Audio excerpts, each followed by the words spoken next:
पूछो उस शख्स से जिसको तू मुयस्सिर ही नहीं। आंख भर के तुझे तकने की सहूलत क्या है। रहते हो हमा वक्त मेरे पास मेरी जान, क्या तुमको ज़रा सी भी हरारत नहीं होती।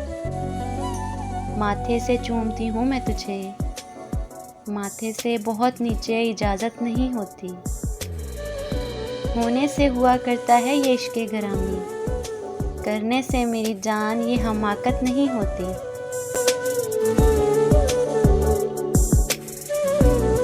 वो तेरी हर अज़ियत सहकर भी ज़िंदा है। हाय मुर्शद, तू उसे गले लगा कर देख, शायद वो मर जाए।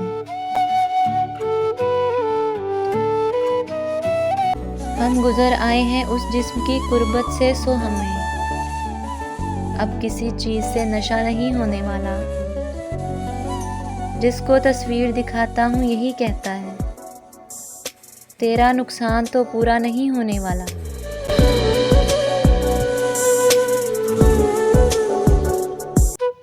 लाजिम नहीं है हया में अहबाब का हजूम, मिल जाए वफादार तो एक शख्स बहुत है।